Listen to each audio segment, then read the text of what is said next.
ध्यान के दौरान नींद साधक के मार्ग में सबसे बड़ी बाधा है।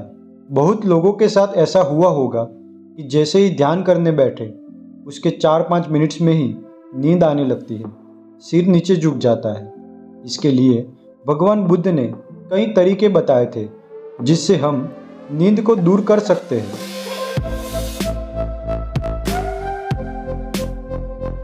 एक समय बनते महामोगलान जी को ध्यान के दौरान नींद आने लगी। तब भगवान बुद्ध यह जानकर बनते जी को समझाते हैं कि कैसे नींद को दूर कर सकते हैं और ध्यान को गहन बना सकते हैं।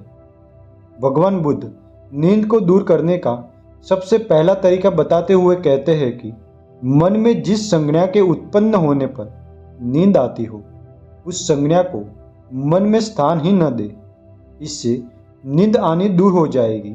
इसका अर्थ है जैसे कि किसी जगह जहां हम डेली सो जाते हैं वैसी जगह पर ध्यान करते हैं तो मन में आसपास की ठंडक की वजह से या अंधेरे की वजह से या बेड की वजह से कंफर्टेबल सिचुएशन होने के कारण ऐसी संज्ञा उत्पन्न होने लगती है कि सो जाओ, अब लेट जाओ, नींद ले लेता हो। तो ऐसे ध्यान करने बैठे हैं उस प्लेस की वजह से या आसपास के एटमॉस्फेयर की वजह से नींद की संज्ञा उत्पन्न होती है। कभी कभी कुछ विचारों की वजह से भी नींद की संज्ञा उत्पन्न होती है, जैसे कि बहुत थक गया हो, चलो थोड़ा सा सो लेता हूँ, अभी ही खाना खाया है, अब नींद आएगी। ऐसे कुछ विचारों की वजह से भी नींद आने लगती है।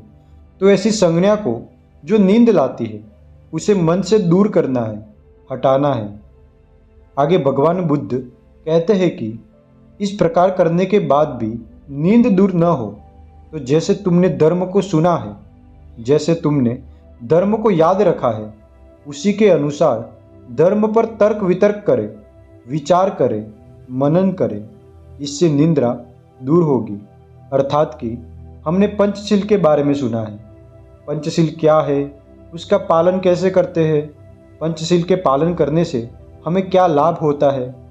तो हमें नींद आए तब इस प्रकार पंचशील, अष्टांग उपोषदशील या फिर कोई सूत्र आपको याद हो या प्रतीत्य समुत्पाद, 4 आर्य सत्य आदि धर्म जो तथागत बुद्ध ने बताए हुए हैं उसके बारे में चिंतन मनन करना चाहिए, तर्क वितर्क करना चाहिए।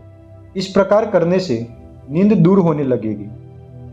ध्यान के दौरान जब नींद आने लगती है तो नींद आने का समय थोड़ा सा ही होता है। अगर हम कुछ 10-15 मिनट ही आलस्य दूर कर सोए नहीं तो नींद दूर हो जाती है। लेकिन 10-15 मिनट नींद आने के समय हार जाते हैं तो हम सो ही जाते हैं, फिर ध्यान नहीं हो पाता। आगे तथागत कहते हैं कि अगर इस प्रकार करने से भी नींद दूर ना हो तो जैसे तुमने धर्म को सुना है, जैसे तुमने धर्म को याद किया है, उसी अनुसार धर्म का विस्तार से पाठ करना चाहिए। जैसे पहले समझाया गया था ठीक वैसे ही। पहले हम धर्म पर तर्क वितर्क करते थे, इस बार हमें जैसे हमने धर्म को सुना है या याद रखा है वैसे ही उसका विस्तार पूर्वक पाठ करना है। अगर इस प्रकार करते हुए भी नींद दूर न हो तो हाथ से दोनों कानों को रगड़े, हाथ से शरीर को मले, इससे नींद दूर होगी। फिर आसन से उठकर आंखों पर पानी के छींटे मारो, चारों दिशाओं की ओर देखो, आसमान में देखो, तारागण और नक्षत्र को देखो। इसकी गुंजाइश है कि ऐसा करने से नींद दूर हो जाए। आगे भगवान बुद्ध कहते हैं कि अगर ऐसे शरीर को मलने से, आंखों को पानी से धुलने के बाद भी नींद दूर ना हो तो तुम्हें मन में आलोक संज्ञा को अर्थात प्रकाश संज्ञा को जगाना चाहिए। चित्त में आलोक संज्ञा इस प्रकार जगानी है कि रात हो तो ऐसे सोचना है, इमेजिन करना है कि अभी तो बहुत धूप है, दोपहर की कड़ी धूप है, सभी जगह प्रकाश ही प्रकाश है। ऐसी आलोक संज्ञा मन में धारण करने से नींद दूर हो जाएगी। अगर इस प्रकार करने के बावजूद भी नींद दूर ना हो तो भगवान बुद्ध आगे बताते हैं कि तुम इंद्रियों को भीतर संयत कर, चित्त को बाहर न जाने देकर आगे पीछे का ख्याल रखते हुए संक्रमण करें। जहाँ गौतम बुद्ध संक्रमण साधना करने को कहते हैं।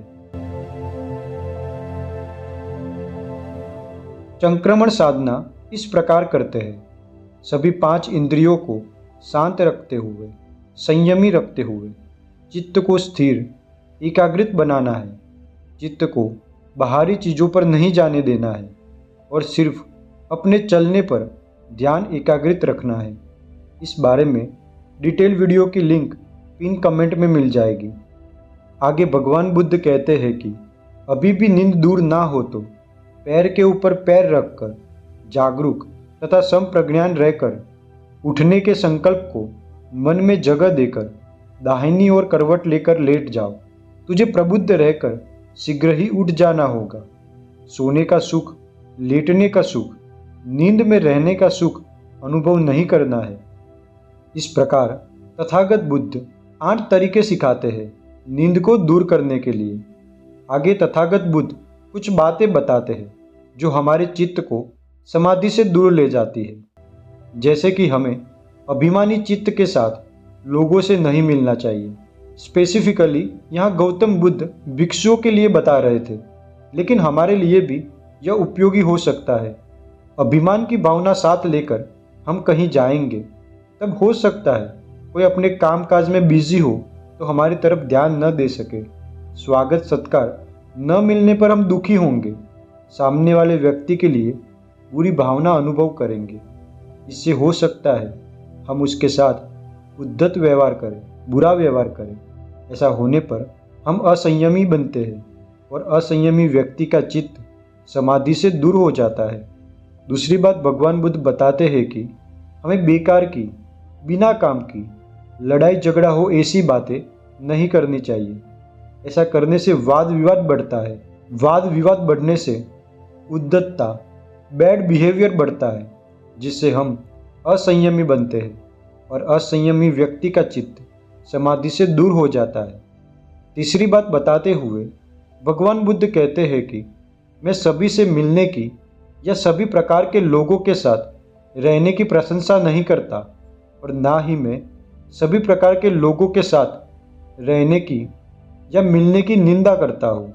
लेकिन प्रवर्जित भिक्षुओं को गृहस्थ लोगों के संसर्ग में रहना अच्छा नहीं है, ऐसा कहता हूँ। ऐसा स्थान है जहाँ कोलाहल नहीं है, गोंगाट नहीं है, जो स्थान निर्जन है, लोगों का आना जाना ज़्यादा नहीं है, जो स्थान ध्यानमय हो सकने के लिए अच्छा है, ऐसे स्थान पर रहना चाहिए। हमारा लक्ष्य है ध्यान साधना में निपुण होना। इस लक्ष्य की पूर्ति में जो भी बाधक है वह स्वीकार्य नहीं है और जो भी साधक है वह सभी स्वीकार्य है। मुझे आशा है कि आपको वीडियो पसंद आई होगी। Thank you so much for watching. नमो बुद्धाय my friends. This is Buddha, the way of living.